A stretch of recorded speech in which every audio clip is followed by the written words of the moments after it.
दोस्तों, स्वागत है आपका हमारे चैनल एनसीईआरटी सॉल्यूशन 99 पर। दोस्तों, हमें विश्वास है कि आप अच्छे होंगे, स्वस्थ होंगे और आपकी पढ़ाई अच्छी चल रही होगी।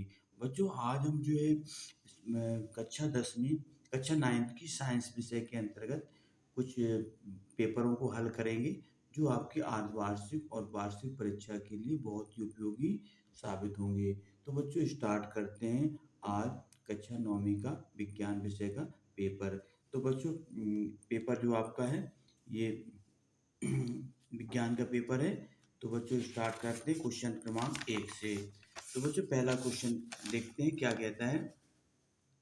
पहला क्वेश्चन है बच्चों, पदार्थ की वह अवस्था जिसमें आयतन तो निश्चित होता है परंतु जो है द्रव का आकार नहीं होता है।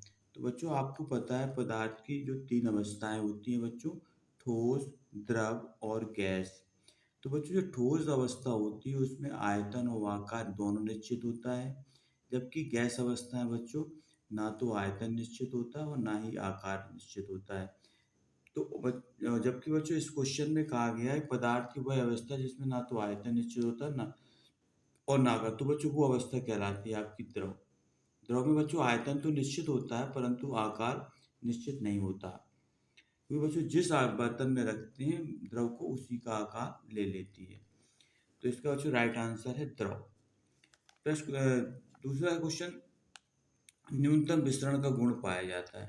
तो बच्चों, न्यूनतम विसरण का गुण होता है वो बच्चों गैसों में पाया जाता है। किसमें बच्चों? गैसें। क्योंकि गैसों के अणु बच्चों जो है दूर दूर तक फैल जाते हैं और जो है ये एक स्थान से दूसरे स्थान पर इनके अणु जो है आसानी से पहुंच जाते हैं, इसलिए इन्हें बच्चों न्यूनतम विसरण पाया जाता है। तो बच्चों, इसका राइट आंसर है गैस। प्रश्न क्रमांक 3 देखते हैं बच्चों, गैसों के किस गुण के कारण उन्हें सिलेंडर में भरा जाता है। तो बच्चों, गैसों को जो है जो गुण होता है जिसके कारण सिलेंडर में भरा जाता है बच्चों, वो है संपीड़ितता। संपीड़ितता बच्चों वह गुण है जिस पर गैस को दाब डाल करके उसको जो है भरा जाता है बच्चों। और बच्चों, इसका जो है उदाहरण आपको पता ही होगा, इसका उदाहरण है सीएनजी, कंप्रेस्ड नेचुरल गैस। और जो जो बच्चों घरों में यूज की जाती है वो गैस भी इसी के अंतर्गत आती है, सिलेंडर में जो भरी जाती है बच्चों। इसके बाद बच्चों नेक्स्ट क्वेश्चन है, पदार्थ की कितनी अवस्थाएं होती हैं। तो बच्चों राइट आंसर इसका 3 है। पदार्थ की बच्चों 3 अवस्थाएं होती है, ठोस, द्रव और गैस। चौथी अवस्था एक और होती है प्लाज्मा, परंतु इसमें बच्चों 3 दिया है इसलिए इसका विकल्प 3 ही सही है। अगला क्वेश्चन बच्चों, दो या दो से अधिक पदार्थों का समांगी मिश्रण क्या कहलाता है। तो बच्चों आपको पता होगा दो या दो से अधिक पदार्थ होते हैं उनका समांगी मिश्रण बच्चों विलयन कहलाता है। क्या कहलाता है बच्चों? विलयन। तो इसका राइट आंसर बच्चों विलयन। बच्चों, विलयन में 2 घटक होते हैं बच्चों, एक विलेय होता है और एक विलायक होता है। इसके बाद बच्चों नेक्स्ट क्वेश्चन है, विलयन का वह घटक जो दूसरे घटक को विलयन में मिलाता है। तो बच्चों, विलयन का वह घटक जो दूसरे घटक को विलयन में मिलाता है वो बच्चों विलायक कहलाता है। इसकी मात्रा बच्चों विलेय की तुलना में ज़्यादा होती है, विलायक की मात्रा। तो इसका बच्चों राइट आंसर है विलायक। निम्नलिखित में बच्चों कौन सा अधातु है। बच्चों अधातु बताना है। तो बच्चों इसमें अधातु है वो है बच्चों सोना बच्चों धातु में आता है, चांदी भी धातु में आती है बच्चों, लोहा भी धातु में आता है, परंतु जो ब्रोमीन है बच्चों ये अधातु में आती है। किसमें आती है बच्चों? अधातु। इसके बाद नेक्स्ट क्वेश्चन बच्चों, यौगिक के गुण उसमें निहित गुणों के निहित तत्वों के गुणों से होते हैं। कैसे होते हैं बच्चों? यौगिक में के जो गुण होते हैं उसमें निहित तत्वों के गुणों से कैसे होते हैं बच्चों? भिन्न होते हैं। कैसे होते हैं बच्चों? भिन्न। तो इसका राइट आंसर बच्चों होगा भिन्न।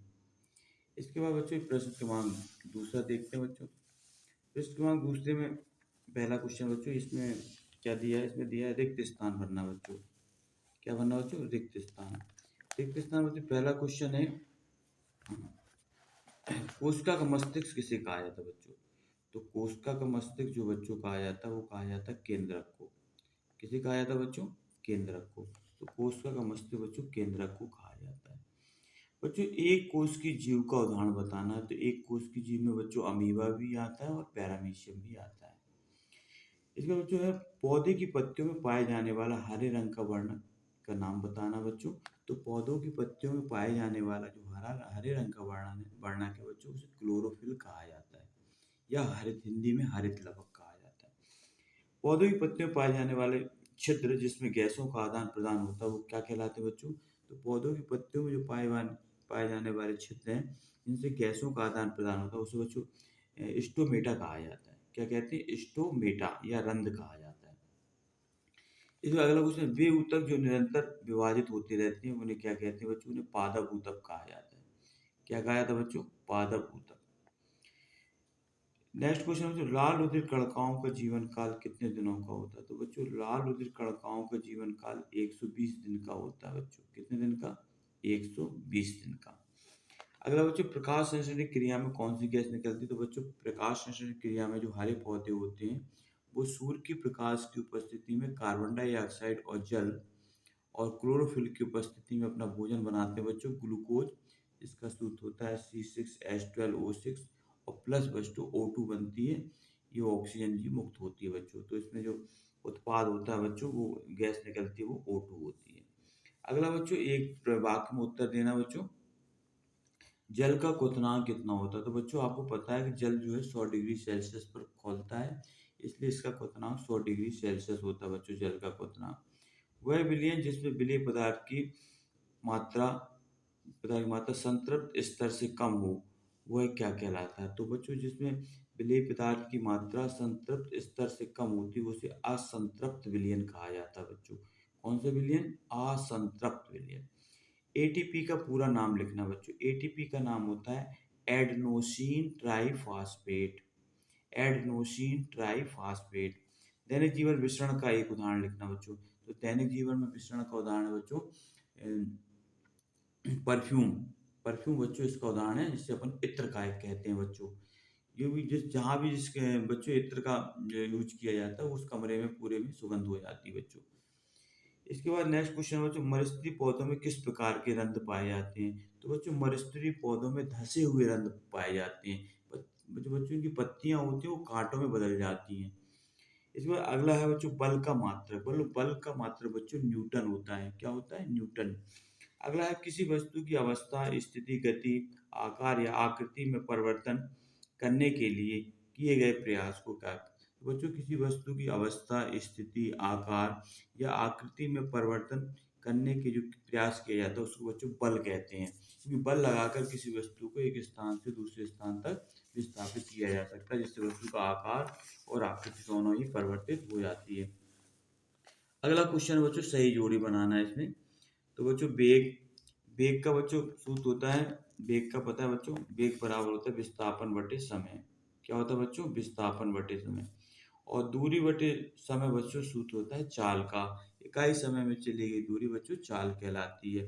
त्वरण, त्वरण जो बच्चों होता है वो होता है बच्चों, त्वरण का होता है वेग में परिवर्तन बटे अपॉन लिया गया समय। क्या होता है बच्चों? त्वरण बराबर वेग में परिवर्तन अपॉन लिया गया समय। अगला क्वेश्चन बच्चों गुरुत्वीय त्वरण। गुरुत्वीय त्वरण का होता है बच्चों स्वतंत्र रूप से गिरती हुई कोई वस्तु होती है उसके जो त्वरण में वेग में परिवर्तन होता है बच्चों उसे गुरुत्वीय त्वरण कहा जाता है। एफ बराबर एम ए। एफ बराबर एम, एफ बराबर फोर्स होता है बच्चों, एम द्रव्यमान होता है और एक त्वरण होता है। एफ बराबर एम है बच्चों गति के द्वितीय नियम में इसका यूज होता है बच्चों। किसमें? गति का द्वितीय नियम। क्रिया प्रतिक्रिया का नियम, ये बच्चों क्रिया प्रतिक्रिया का नियम आता है गति का बच्चों तृतीय नियम। किसमें आता है? गति का तृतीय नियम। गैलीलियो, गैलीलियो का बच्चों जो होता है वो होता है बच्चों, ये तो हो गया गति के प्रथम नियम। टेलीस्कोप, गैलीलियो का जो खोज करता थे बच्चों टेलीस्कोप, टेलीस्कोप की जो खोज करता थे बच्चों वो गैलीलियो थे। जड़त्व, जड़त्व है बच्चों इसको गति का प्रथम नियम कहा जाता है। क्या कहा जाता है बच्चों? गति का प्रथम नियम। तो बच्चों ये महत्वपूर्ण क्वेश्चन थे। इसके बाद बच्चों अगला क्वेश्चन देखते हैं। प्रश्न क्रमांक 5, गलनांक किसे कहते हैं? तो गलनांक कहलाते हैं बच्चों किसी धातु को जब गर्म करते हैं तो वह जिस ताप पर वो ठोस से द्रव में बदलती है उसे उस ताप को क्या कहते हैं? गलनांक कहते हैं। इस तरह बच्चों ये क्वेश्चन है गुप्त ऊष्मा किसे कहते हैं? गुप्त ऊष्मा के बाद बच्चों नेक्स्ट क्वेश्चन है विषमांगी मिश्रण की परिभाषा लिखिए। और उसके बाद बच्चों मिश्रण और यौगिक में दो अंतर लिखना बच्चों। ये बहुत ही आईएमपी क्वेश्चन है बच्चों। उपधातु क्या होती है और मिश्र धातु क्या होती है? मिश्र धातु बच्चों दो या दो से अधिक धातुओं को मिलाने से बनती है और जैसे पीतल बच्चों मिश्र धातु है जो जस्ता और तांबे को मिलाने से बनती है। दैनिक जीवन में पराशरण के दो उपयोग लिखिए। दैनिक जीवन पर पराशरण का उपयोग, किशमिश का फूल जाना है, ये सब पराशरण के उपयोग है। समसूत्री विभाजन किसे कहते हैं? माइटोकॉन्ड्रिया को कोशिका का पावर हाउस क्यों कहा जाता है? स्नायु कंडरा में दो अंतर लिखना है बच्चों। जाइलम और फ्लोएम में भी दो अंतर लिखना है। सरल ऊतक व जल ऊतक में दो अंतर लिखना बच्चों, और रक्त के दो कार्य लिखना है। इसके बाद नेक्स्ट क्वेश्चन बच्चों,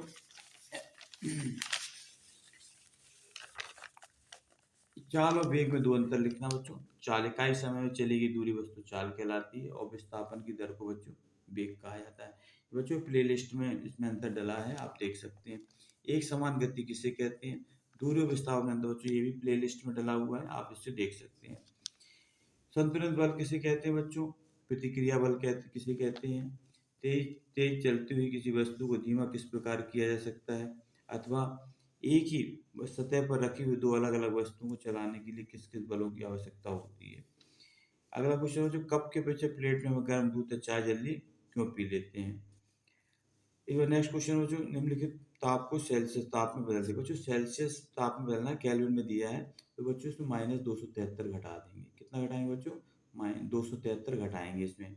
इसमें बच्चों 273 घटाएंगे और इसमें भी 273, जिससे कि डिग्री सेल्सियस में बदल जाते हैं बच्चों। अगला क्वेश्चन बच्चों, प्रोकैरियोटिक और यूकैरियोटिक कोशिका में अंतर लिखना है। पादप कोशिका और जंतु कोशिका में बच्चों अंतर लिखना है। बच्चों एक बस की गति 5 सेकंड में 80 किलोमीटर प्रति घंटे से घटकर 60 किलोमीटर प्रति घंटा हो जाती है, तो बस का त्वरण त्वरण बराबर होता है बच्चों वेग परिवर्तन बटे समय। तो बच्चों वेग में परिवर्तन कितना होता है बच्चों? वेग में परिवर्तन होता है, पहले पहले बच्चों कितना था वेग? पहले उस वस्तु का वेग था 80 किलोमीटर, और उसका घटकर कितना हो गया बच्चों? 60 किलोमीटर। कितना परिवर्तन हुआ बच्चों? 80 से घटकर 60 किलोमीटर। तो वेग में कितना परिवर्तन हुआ बच्चों? वेग परिवर्तन हुआ 80 माइनस 60। तो बच्चों वेग परिवर्तन हो जाएगा, वेग परिवर्तन होगा बच्चों 80 माइनस 60, तो वेग परिवर्तन आएगा बच्चों 20 किलोमीटर प्रति घंटा। और बच्चों उसकी गति कितनी दी है? 5 सेकंड। समय दिया बच्चों, समय दिया है 5 सेकंड। क्या दिया बच्चों? समय 5 सेकंड। और बच्चों इसकी त्वरण निकालना है, तो त्वरण का सूत्र होता है बच्चों, इसको नोट कर लें आप। त्वरण बराबर होता है वेग परिवर्तन बटे समय अंतर। क्या होता है बच्चों? वेग परिवर्तन बटे समय। अब जो वेग में परिवर्तन कितना हो बच्चों? 20 किलोमीटर प्रति घंटा। तो बच्चों एक वेग में परिवर्तन है, तो इसको बच्चों किलोमीटर प्रति घंटा, इसको चेंज करेंगे मीटर प्रति सेकंड में। तो बच्चों क्या करते हैं, इसको जो 20 जो दिया है, इसको 5/18 का गुणा कर देंगे बच्चों। कितने का? 5/18 का। तो बच्चों इसको हो जाएगा 20 पंचे 100/18। कितना हो जाएगा बच्चों? 100/18। अब ये मान बच्चों इसमें रखना है वेग परिवर्तन की जगह, कितना? 100/18, और इंटू बच्चों समय की जगह रखना 5। तो 5 से बच्चों कट जाएगा, 5 दूनी 10, 0। 20 बटे बच्चों कितना आएगा? 18। अब बच्चों 2 से काटेंगे, 2 नाम 18 और 2 धाम 20, 10/9 आ जाएगा बच्चों इसका त्वरण। और इसको भाग देंगे बच्चों, इतना भी लिख सकते हैं त्वरण मीटर पर सेकंड स्क्वायर। तो बच्चों इस तरह त्वरण का ये बच्चों त्वरण निकाल सकते हैं इस तरह। तो त्वरण बराबर सूत्र होता है बच्चों वेग परिवर्तन बटे समय। क्या होता है बच्चों? त्वरण बराबर होता है वेग परिवर्तन बटे समय। और वेग परिवर्तन कैसे निकालेंगे बच्चों? बस पहले वस्तु का 60 से 80 हो गया, तो वेग में परिवर्तन कितना हो बच्चों? 20 किलोमीटर प्रति घंटा। अब 20 किलोमीटर प्रति घंटा बच्चों चेंज करेंगे मीटर प्रति सेकंड में, तो 5/18 का गुणा कर देंगे बच्चों। इसमें बच्चों नेक्स्ट क्वेश्चन है, धातु और धातु में 4 अंतर लिखना बच्चों। धातु और धातु में, तो धातु बच्चों क्या होती है? धातु में चमक होती है, जबकि धातु में चमक नहीं होती बच्चों। धातुओं में तन्यता का गुण पाया जाता है, इनसे बच्चों तार बनाए जा सकते हैं, जबकि धातुओं में तन्यता का गुण नहीं पाया जाता। धातु में बच्चों, धातु में एक विशेष प्रकार की चमक होती है, जबकि अधातु में बच्चों चमक नहीं होती। धातु में बच्चों तन्यता आघात वर्धनीयता गुण पाया जाता है। तो बच्चों धातु धातु में अंतर देखते हैं अपन। धातु बच्चों समान ताप पर ठोस होती है, परंतु केवल पारा ही एक ऐसी धातु बच्चों जो क्या होता है, तरल अवस्था में पाया, द्रव अवस्था में पाया जाता है। अधातुएं समान ताप पर तीन अवस्था में पाई जाती हैं बच्चों, ठोस, द्रव और गैस। धातुएं बच्चों ऊष्मा तथा विद्युत की सुचालक होती हैं। कुछ अपवाद भी हैं बच्चों, और जबकि ग्रेफाइट बच्चों है और कार्बन धातुएं जो है छोड़कर सभी धातुएं क्या है, कुचालक है। तो बच्चों ये जो है धातु और अधातुओं में अंतर है जो है। इसके बाद बच्चों नेक्स्ट क्वेश्चन, भौतिक और रासायनिक परिवर्तन में भी अंतर लिखना है बच्चों। भौतिक और चार अंतर लिखना है। जंतु और पादप कोशिका में बच्चों चार चार अंतर है। जंतु पादप कोशिका में बच्चों कोशिकाभित्ति पाई जाती है, जबकि जंतु कोशिका में कोशिकाभित्ति नहीं पाई जाती। इसके बाद जो नेक्स्ट क्वेश्चन है, कोई खिलाड़ी गेंद को कैच करते समय अपने हाथों से पीछे की ओर खींच लेता है। तो बच्चों ये क्रिया प्रतिक्रिया का नियम होता है। ये न्यूटन का तृतीय नियम है बच्चों, इसके संबंधित है ये। और अगला नेक्स्ट क्वेश्चन बच्चों, कि निम्नलिखित में किसका जड़त्व अधिक होता है, ये क्वेश्चन दिया बच्चों। तो इस तरह बच्चों आई होप यू आपने जो है क्वेश्चन देखे, जो आपकी परीक्षा की दृष्टि से बच्चों बहुत ही उपयोगी साबित है। आप बच्चों इन प्रश्नों को नोट डाउन करें, और ये बच्चों आपके अर्धवार्षिक और वार्षिक परीक्षा के लिए बहुत ही महत्वपूर्ण क्वेश्चन है बच्चों। तो आई होप यू बच्चों आपको ये प्रश्न पत्र समझ में आया होगा। आप बस इसे नोट डाउन करें। बच्चों आप प्लीज़ हमारे चैनल को सब्सक्राइब कर दें बच्चों, लाइक कर दें और ज़्यादा से ज़्यादा लोगों को शेयर करें। नेक्स्ट वीडियो में बच्चों फिर मिलते हैं नए टॉपिक के साथ। जय हिंद, जय भारत बच्चों।